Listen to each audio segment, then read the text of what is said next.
Good morning, everyone. Yes, it is the morning, and it's very early. It's 8:30. What am I doing up at 8:30? Well, get used to it, people, because you're going to be seeing me Monday to Friday at 8:30 in the morning doing all transfer news talk. We are calling this the Transfer Morning Show, and it will be with just me going through all of the news every single morning at 8:30. So make sure you set your reminders. Make sure you got your notification bells on. Make sure you've liked and subscribed so you're aware of where we are or when we are live, should I say. You're going to be seeing me every single day at 8:30, but you're also going to be seeing me at 4:30 on Lead Judges TV as well every single day. And there will be a evening show that will probably be around 7 o'clock, but might have to change due to some of the Euro games. And also, as we go into the season when football is back, Premier League football, that is, it may change as well. Big up to everybody for being here nice, bright, and early. Big up to my mum. Big up to Ash. Big up to Helsinki. Big up to Steve. Big up to Carol. And big up to Eldar. All of the rest of you that are listening on catch up as well. We're going to be doing this Monday to Friday. We're going to be going through all of the news as it comes in overnight and into the morning so you can get it first thing bright and early. If you do not already do it, please make sure that you go and follow the Gooner Talk, who are on a similar time just before me, around about 8 till 8:30. You've got Tom Canton over there supplying you with all Arsenal related transfer news. And then if you make it part of your morning routine before you go to work or as you work from home, then flick over to here at 8:30 and you will see me as well. There's going to be discussing all things transfers for the morning. Now, I want to say a huge thank you because the reason I'm doing this in the morning is because I now do this for a living. So I've taken the plunge. I left work last week. It's very scary. It's very nervous, but it's also very exciting emotions. So I want to say a huge thank you to everybody that's allowed me to share my opinions on football as part of a living now, which is crazy, really, when you think of it. This started as a hobby a few years ago, and then a little bit of sideline money, and now, wow, I can now start to earn money and do this full time. It is crazy to think what YouTube and social media world can do. But thank you all so much for the support and love for the channel. Thank you so much for getting us over to 20k this soon. It's been fantastic. So hopefully you'll see new things. You'll see new graphics. You'll see new shows, and you will see, well, a lot more content. So thank you all so much. Really appreciate it. Great to see the numbers this early in the morning as well. I didn't know what sort of audience I was going to get. So it's great to see the regulars here and some new people as well. If you are new to the channel, please make sure you hit the like button. And of course, hit the subscribe button as well. If you hit the notification button, you'll know exactly where and when I'm on. So you'll definitely see more of me. So big up to everybody here so far. If you do want to put in any questions, then please make sure you do that. You can do that by a super chat, or you can just put a Q at the start of your question so that I know it's a question and I can start and go through some of those towards the end. But we must move on and we must go forward with the news. Now, there's a lot of rumours as a transfer window. It's open, but let's be real, because of the Euros and the Copa America, not much is happening that's mental in the world of football. But we are going to start with this guy. This is probably the news that I think will hit today mostly, and it is about Jarrad Branthwaite. Now, Everton, we know, are in a little bit of trouble when it comes to FFP. We're aware that there are some issues with Everton who have to sell to make sure that they don't get yet again some more problems in terms of points deductions potentially, or if not worse. And Jarrad Branthwaite is the one people are talking about. Now, Manchester United have shown a massively keen interest, but Everton want up to 70 to 80 million pounds, which does sound like quite a lot of money. But today, Manchester City have come into the mix, and they are saying that they are going to be rivaling Manchester United for the signing of Jarrad Branthwaite. Now, he is rated at 80 million pounds. Now, that is a madness when you look at what players are going for now. I remember only 2 seasons ago when Ben White was signed for 50 million, everybody said that was a madness. Well, now, Jarrad Branthwaite, without even an England cap, is being rated at 80 million pounds. Now, Manchester United, I believe, were starting to try and test the waters at around 35 to 40 million. Manchester City have come in and said that they could ruin Manchester United's hopes of landing the Everton centre-back, who's rated at 80 million, by putting in a bid. Now, you asked the question, do Manchester City actually need Jarrad Branthwaite? Now, that might sound a silly question because he's highly rated, and of course, there's a lot of interest for him, right? But when I look at it, if we're going to be real, is there actually a need for Jarrad Branthwaite to go to Manchester City? Is this a Jack Rodwell type signing? Is this potentially, some are saying, a Nunez or even a Jack Grealish has been mentioned as a bad signing for Manchester City who should not have gone there? I'm not sure I agree with that one, but I understand what people are saying. There's been signings over the years by Chelsea, by Manchester City, where they're just basically signing them so no one else can have them. And I can't help but think that that might actually be similar, if I'm honest, with this situation. Now, if you're real about it and you believe that this is to be the case, that Manchester City want Branthwaite and can get him, then fair play. They've got the money for it. That's not the problem. That's completely out of the question whether Manchester City can afford to pay up to that amount of money for Jarrad Branthwaite. But they've already got Ruben Diaz. They've already got Stones. They've already got Akanji. And they've already got Gvardiol. Do they really need Jarrad Branthwaite? Now, I know that Ake plays left and Gvardiol can play left, but go and get a left back. You know, there's a left back. There's left backs out there that are available. Why would you spend £80 million on Jarrad Branthwaite, who's probably going to be, let's be real, their fourth, maybe fifth choice centre back? It really is poor. Salo in the chat reminded me that Calvin Phillips was a bad signing. Another one along with Jack Rodwell. And probably you can add Mateus Nunes in there, who's cost close to £60 million and has hardly played for Manchester City. And when he has, it hasn't worked out. So I just can't help but think that Manchester City sometimes just get involved with these things so that other players and teams can't be signing them. And I just can't help but think that this would be a massive waste if Jarrad Branthwaite was to go there. I think he's going to get first team football at Manchester United. He'd probably get more of a chance of getting first team football at Liverpool. And then if you're going to go down that level to the Villa or to the Spurs, then, you know, you're definitely going to be guaranteed first team football. And some would still think that's a massive step up from Everton if he was to go to Villa or Spurs. But to go to Manchester City and sit on the bench, I can't help but think that would just be a real waste for Jarrad Branthwaite. So I'm not too sure that that is a signing that is going to go through. I'm not saying that Jarrad Branthwaite won't look at Manchester City and say that'd be a waste, and I don't want to do it. But at the same time, I also don't believe that Jarrad Branthwaite would look at Manchester United and say that that would not be a good move. I can't help also but thinking, and I'll throw this one in there as well while we're on centre backs. Would Mark Guehi not be a better option? At £60 million, Crystal Palace are saying he's probably going to be allowed to leave if the bid comes in. He would like to step up from Crystal Palace. I can't understand why Chelsea ever got rid of him. I know he was young at the time. He went to Swansea on loan and really destroyed it. Thought he was brilliant. I thought he was excellent.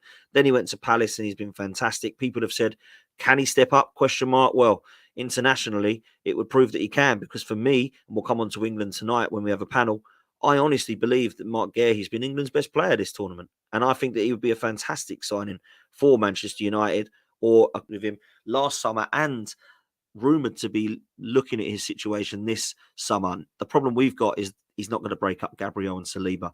And at £60 million, it's a lot of money. But maybe Manchester United or Manchester City should look at that option ahead of Jarrad Branthwaite, who would be cheaper and probably further in the journey. Whether the ceiling is as high, I don't know. I think there's a lot of potential with Jarrad Branthwaite. A lot of people are looking at his size and stature as being better than Mark Guehi as well. But I would say that Mark Guehi definitely is a very, very good player and is ready right now. So watch this space on Jarrad Branthwaite. There might be a fight between Manchester United and Manchester City. And while we're on Manchester United, let's talk about the next rumour. Jadon Sancho. There's a lot of rumours out there suggesting that Manchester United and Jadon Sancho, it's just not compatible. It's not going to be a future that Manchester United see. Jadon Sancho does not see his future at Manchester United, particularly or definitely while Ten Hag is in charge. And there was rumours, wasn't there, that Ten Hag might not be taking the job at Manchester United, but it looks like that is set to stay now. And the structure at the club look to be backing him. Now, Jadon Sancho is definitely a player with talent. At 24 years old, has never, ever, ever surprised me less as a signing. I honestly could not believe how bad Jadon Sancho's career at Manchester United has been. He was absolutely phenomenal at Dortmund, went back to Dortmund only for a few weeks of the season and was doing well, got to a Champions League final, was pivotal in some of their league games, was fantastic when asked to be called upon. And I can't help but think that if you offered me Jadon Sancho for 40 million, that I wouldn't say yes to it.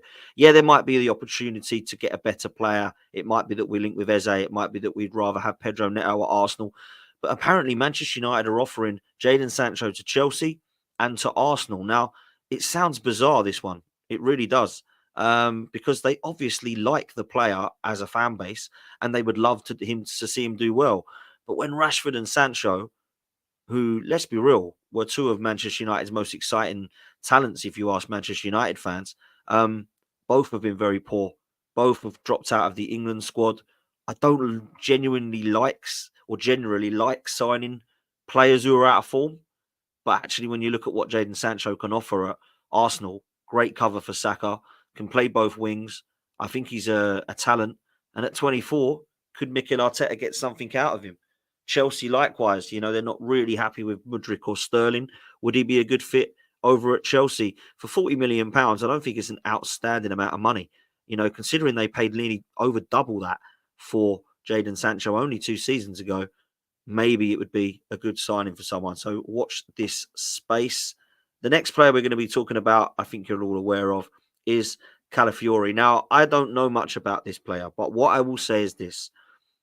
Players who have shone for Bologna under Thiago Motta, who they know now is the Juventus manager, are being spoken about. Bologna last season were actually gone under the radar until people started to look at the management situation at Bologna and thought, actually, Thiago Motta, what's he doing? That's somebody who worked alongside Pep Guardiola, or should I say played alongside Pep Guardiola, and definitely has a style of play and a footballing brain. He's now gone to Juventus. Watch this space there to see how they get on. But Calafiori is a player who people will know from the Euros, and people are speaking about how good he has been and has been this season. And Arsenal and West Ham and also Juventus are looking at Calafiori. Liverpool, Arsenal, Chelsea, West Ham, and Juventus are the names I've got in front of me. 22 years old, who have to pay in excess of £40 million to prize him away from Bologna. Now, Arsenal need a defender.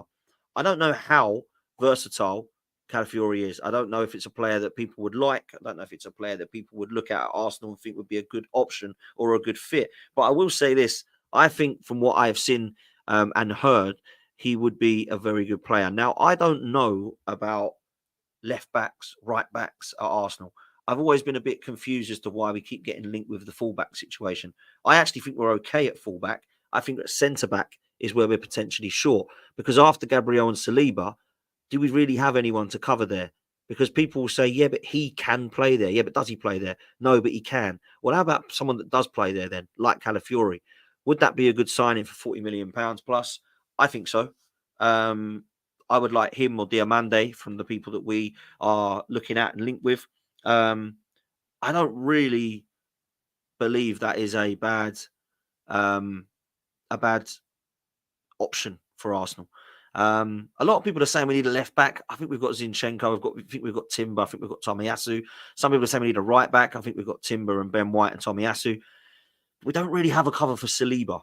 Now, does he want to come and be cover? Maybe not. Maybe he wants to go play first team football, and that's potentially what Liverpool can offer next to Van Dijk or next to Kouyate if Van Dijk needs a rest. Perhaps West Ham, if he was to go there. I mean, I'd be surprised if he did go there over the likes of Liverpool, Chelsea and Arsenal, but he would get into the first team there. Be a fantastic signing. So watch this one, guys, and see what happens here and how this develops, because a team like Bologna, they struggle to keep hold of their top talents. And I believe this will be a signing that happens for a Premier League side. If he wants to come to England, there could be the potential for him to stay in Italy, of course, with Juventus interested also. Let's go to an actual signing, shall we? One that has happened for £30 million.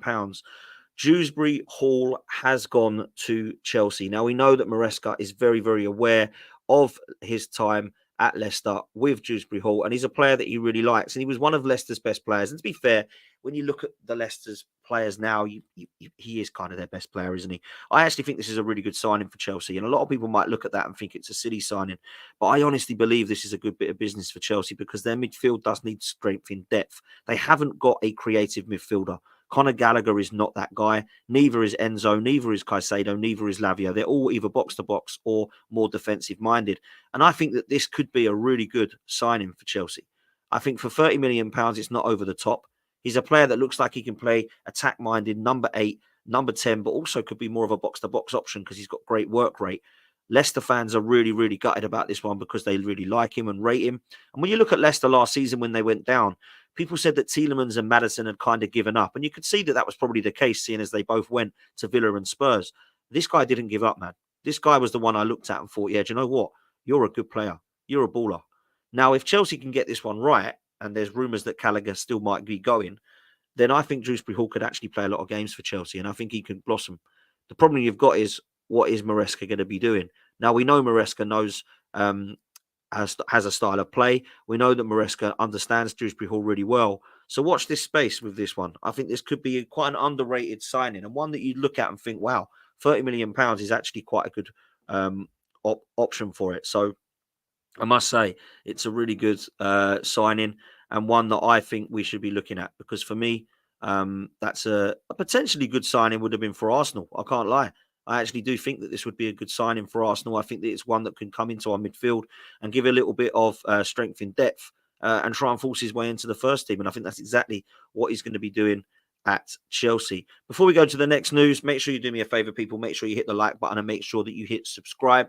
Of course, this is a brand new show. This is going to be brought to you every single morning on Monday to Friday, 8:30. So make sure that you hit like and subscribe, and that you hit the notification bell as well. There's almost 200 of you in here, which is great for a first show. So please make sure that you do me a favor and support the channel. So yeah, that would be fantastic. Let's move to our next news, shall we? So another signing that has been made. Newcastle, of course, have had FFP issues, and they have sold Elliot Anderson to Nottingham Forest for £35 million. Now, this is an unbelievable amount of money, and I don't mind Elliot Anderson. I think he's a very good player. I think he's one that has gone on to do good things at Newcastle and probably would have gone on to do things if he would have stayed. Now, Nottingham Forest are known for going and signing players for money without really having any sort of care, especially under Marinakis. They don't really seem to have any kind of structure in place. They're just going scattergun approach. I remember that one season that they bought 35 players, which was insane. £35 million is a lot of money, though. I mean, a lot of money. It is quite crazy to think that that is what they've got. Now, Newcastle, we all know, had some problems with FFP and had to sell. They got rid of Minter for £30 million yesterday to Brighton, and now £35 million for Elliot Anderson, which is crazy to think that for 65, 70 million almost, they've managed to get themselves out of FFP, which if you're an Alexander Isak fan or a Bruno Guimaraes fan, it probably means that both of those will stay now, because they have absolutely no need to sell now, Newcastle, as they did before. So good business from Newcastle, fantastic play, means that they actually have got some form of structure behind them and understand how to do business. I don't think either of these players they've sold are going to be missed. I think they'll be replaced. And although they have potential for both Brighton and Forest to have bought them, I don't think they'll be missed by Newcastle in their first team. It's certainly not a player that I think will be of any worry that they have lost. On this move, no, Newcastle are trying to negotiate a deal to sign Nottingham Forest 30-year-old goalkeeper Vlachodimos. Now, he is a goalkeeper that hasn't really played much for Nottingham Forest, and it's a goalkeeping issue, let's be real, at Newcastle. That if they do sign him, he probably is going to come in and be backup. Now, it wouldn't surprise me if Newcastle went and bought a couple of goalkeepers. There's real serious worries and injuries, concerns about Nick Pope and his future at Newcastle, long-term injury that he may find difficult to come back from. And as much as if you rate Nick Pope or not, he's not a modern-day goalkeeper. He's very old school. He's great at shot-stopping reflexes, coming for crosses. But in terms of playing the ball out from his feet, it's not really something that, as a goalkeeper, everybody wants now. It's not really something that he's fantastic at. So it might be that we may see movement in the goalkeeping scenario for Newcastle. Now, the two goalkeepers Newcastle were interested in and heavily linked with before the Euros was, of course, Arsenal's Aaron Ramsdale, who Eddie Howe is a massive fan of from his time at Bournemouth. Watch this space on that one. I don't know how much Newcastle are looking to offer, but Arsenal are seriously trying to get as much as they can for Aaron Ramsdale. Anything between 30 and 40 million is what they would like. £25 million being spent on him 2 years ago at a relegated Sheffield United would suggest, after 2 years in a title race, that potentially it would be more than that. So if Arsenal aren't offered or given money anywhere near £25 million for Aaron Ramsdale, we should be rejecting it and just keeping him as backup, in my opinion. I don't see the need to be desperately selling players just because they might need first team football. We've got to think of ourselves first. And if someone's going to offer 15 million for him, they can double it and think it before we even consider thinking about it, in my opinion. The other guy is Marmashvili, Marmadashvili, who is the Georgian goalkeeper who playing at Valencia, who last night was making unbelievable saves. Georgia, by the way, big up to them in the Euros. Got to give them a mention. They've been fantastic to watch. Kvaratskhelia, by the way, is an unbelievable winger and somebody that Napoli have definitely going to try and keep hold of. And I think with Kvaratskhelia as well, he's a player that I just think looks everywhere he's played, or every time I've seen him, he just looks like one of the best players on the pitch. So, watch the space for that one. But yeah, Elliot Anderson on his way to Forest has been signed for 35 million. And of course, the other way, you might see the goalkeeper from Forest go to Newcastle. Another bit of business that has been sewn up is a fantastic signing for Ipswich Town. Omari Hutchinson, a player who's been on loan from Chelsea, a player that Arsenal know very well, who was in the Arsenal Youth Academy and was one of the players tipped to be the next best thing, went and signed for Chelsea. And to be fair, since coming on loan to Ipswich, I know a few Ipswich fans, they say he's been absolutely fantastic. He has been a phenomenal signing, and they've now signed him permanently for £20 million with, of course, some add-ons. This is a brilliant first signing for Ipswich Town. It's somebody Kieran McKenna knows very, very well. Worked with him all of last season. Probably one of the most exciting flair players that Ipswich Town had. Brilliant in the Championship. Of course, we're going to ask the question, can he take it to the next level and do it in the Premier League?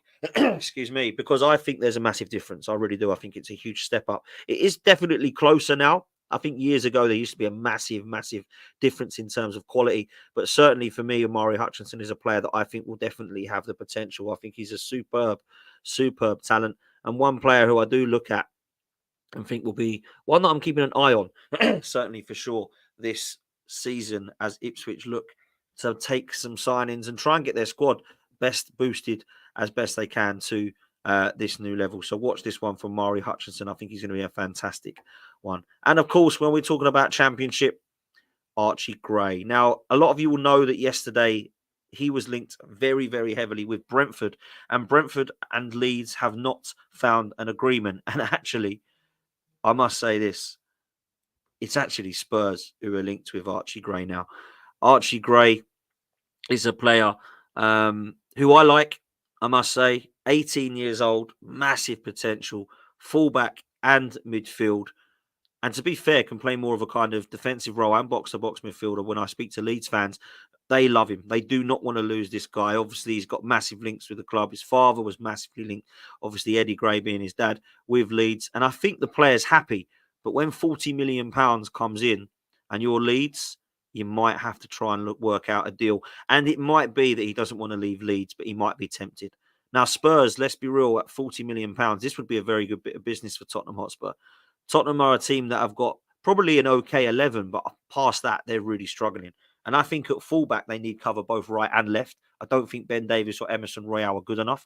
And in midfield, other than Bissouma, Maddison and Bentancur, after that, you start to look at Skip and Højbjerg, and you think, yeah, they definitely need some cover in there. So for Spurs, this would be a fantastic bit of business. And I must say that Archie Gray is a player definitely to look out for. So make sure that you watch this one and keep your interest in this one. Big up to Curtis, by the way. Thank you so much, my bro. Absolute legend. You'll see Curtis on the channel a lot more. Hopefully get to collab with Curtis a bit more. It's just so busy, man. But I do love Curtis.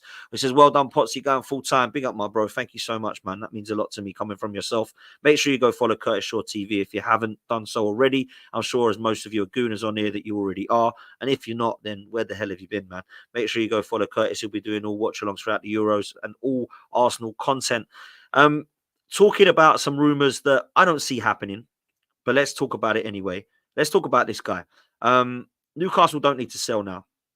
Newcastle, as we just mentioned, have had Elliot Anderson and, of course, Minter, who are both gone now. So they do not need to sell. They're not in massive, massive problems. But what I will say is watch this space on Alexander Isak for the next 12 months. And the reason I say that is because I don't think he's unhappy at Newcastle. I don't think he's a player that wants to leave Newcastle. I think we need to get that out of our head. I think Newcastle are looking at a project which could be potentially very exciting, but they need to progress. And last season, they didn't progress. They got into the Champions League. It was a phenomenal first season under Eddie Howe. They got into the top four, and then they went into the Champions League and got a group of death. And not only did that ruin them in terms of not getting through, but actually what that did was it dumped them out of both cup competitions. And with the injury problems they had, they weren't able to compete. Now, I think if Newcastle keep their squad fit, they've got an unbelievable chance of Champions League football again. I really believe that. I think they can get as close as they can to the likes of Arsenal, City, and Liverpool. I still think will be up there. But I think they need this season, without Europe, to get Champions League. They need to be looking to finish above Spurs. They need to be looking to finish above Villa. They need to be looking to finish above Man United and Chelsea. And I think they can. There's nothing stopping them. They've got the potential now with the new PSR rules to go again. It was only yesterday they had to sell by. Now they're happy to go again. So I think Newcastle will do some business. But Alexander Isak is wanted by Arsenal and Chelsea. We know that. There's interest not just from Arsenal and Chelsea. Let's have it right, people. There's interest across the whole of the world because this guy is phenomenal. He's a great, great talent. And when I wanted him, when he was 51 million from Real Sociedad, I had a lot of people say, no, I'm not too sure. We've got Eddie. Come on. Arsenal fans cannot tell me that they're happy that Eddie Nketiah stayed and this guy didn't sign. This is the guy that we needed, 100%. He can play out from the left as well. He's got a lot of attributes that remind me of Thierry Henry. I don't think he's going to be anywhere near that before people shoot me down, but I do think he's a phenomenal footballer. I look at the player and I just think killer in the box. And other than Haaland, he's the best striker in the Premier League, for sure. And at the moment of the opportunities that we've got to the links that we've got and the strikers on offer, he's my number one by far. You can talk about Osimhen, you can talk about Gyökeres, you can talk about Boniface, you can talk about Tony or Watkins. Look, this is the guy. So watch this space because I honestly believe that something could happen in the next 12 months, but it's not going to happen this summer. That's for sure. It all depends on Newcastle. It really does all depend on Newcastle.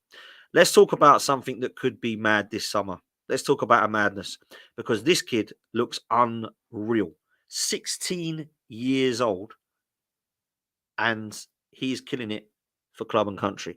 I honestly cannot believe how good this player is. I watched him last night and oh my God, scary, scary, scary. I watched him for Spain and I just thought, oh my God, don't get me wrong, the finishing wasn't great at times, but he must have had about 5 or 6 opportunities to score. He was phenomenal. How this kid is this good at 16 years old is absolutely crazy. Playing for his club and internationally at that age, we don't really see that in England very much. Maybe Wayne Rooney, Michael Owen, Theo Walcott were all picked and chosen at that time, but they weren't absolutely killing it on the front stage at 16 years old like this kid. He is phenomenal. And the rumour this morning has it that PSG are going to be going all out to try and sign this guy. Now, I have no idea if you believe this to be true or not, but PSG are plotting a world record transfer swoop for the 16-year-old sensation, Lamine Yamal. Now, Yamal is a player who I've not known much about. I've just heard, this is 16-year-old playing for Barcelona who looks phenomenal. I don't know enough about him to say that it's a player that I think would be phenomenal in the Premier League or phenomenal over in another league. But I tell you what, when you're doing it on the world stage, it's just 16 years old. I know that Ange Postecoglou was talking about him the other day, saying, wow, it's phenomenal to see some of the young kids that are coming through. Does this guy count as a young kid? I mean, yes, 16 years old. I think young kid is an understatement, isn't it? I mean, the guy is absolutely phenomenal. He was the best player on the pitch last night for me. I thought Spain were very impressive, by the way. Of course, we saw the likes of Rodri, Nico Williams, who deserves a mention, who I thought was phenomenal last night. Great goal taken from him. And I think Spain and Germany having each other next is really a good thing for the competition for everyone else because that could quite easily be the final. They're the two best sides so far. But honestly, this kid, I was so impressed watching him. The flair, the tenacity, the work rate, the drive, the technique, the cross he puts in, by the way, for the goal, for the headed goal, is absolutely ridiculously good. We're talking about a top talent here. Like, watch and remember this name. Like, he is absolutely brilliant. For me, I think he should enjoy Barcelona. I don't see why a Spanish 16-year-old should leave Barcelona and go and potentially ruin some of his development over at PSG and Ligue 1. I think he needs to stay at Barcelona and enjoy his football because he has been absolutely brilliant so far. And a lot of people in the chat are agreeing. He is definitely a player I look at and think, wow, you're going to be sought over. You're going to be sought after by everybody in world football. I've been so impressed by him, and I started to watch little glimpses of him and what he could do on YouTube, and I didn't get too excited because I've done that many a time. I've done it many a time. I've looked at players and thought, can this player be the next best thing? Can he be the next Ronaldinho? Can he be the next Lionel Messi? Of course, he'll be put in the bracket of those names because of where they started and played at Barcelona. But let's just be real. This kid has got everything he wants if he wants it. He's got all of the world at his feet at 16 years old. He's been spoken about. Let's see what he's like. Let's see if it gets to his head. Let's see if he can handle it. Let's see if he can take on the pressure. And let's see if he can take the team to the new level. Because for me, Barcelona haven't had the best couple of years, if I'm honest. Real Madrid have absolutely destroyed them. And if he can do what he's doing at the moment for club and country at 16, wow, what could he do? Remember the name, people. Lamine Yamal. Oh my God, he looks phenomenal. Listen, it's been a fantastic first show. I hope you've enjoyed it. It's something that we're going to be bringing to you regularly every single morning. So as the news kind of comes in, we will be breaking it. Make sure you do me a favor, people. Make sure you hit the like button. Make sure you hit subscribe. And make sure you hit the notification bell. They're the 3 things you need to do that are absolutely free. The reason I keep saying hit the notification bell is because you need to know when we're on. We're going to be on Monday to Friday, 8:30. I'm going to be on at 4:30 on Lee Judge's TV with Lee. And then every single night, you'll see me on here as well. Around about 7 o'clock. We're trying to do it in between the Euro games at the moment. So 7 o'clock is normally the time that I'll try, if I can, to do a transfer show with a panel or a football topic show, depending on what's going on in the world at the moment. There's going to be a lot of panel debate show. Everybody that comes on you will have seen before from this show or from other shows. So please make sure that you are locked in and hit that like button, hit that subscribe button. And we'll see you later on tonight. I hope you've enjoyed this new show. It's one that I've wanted to do for a while, and hopefully it will grow and continue to as we get there. But please do me a favor, hit the like button as you leave, and we will see you later tonight. Take it easy, people.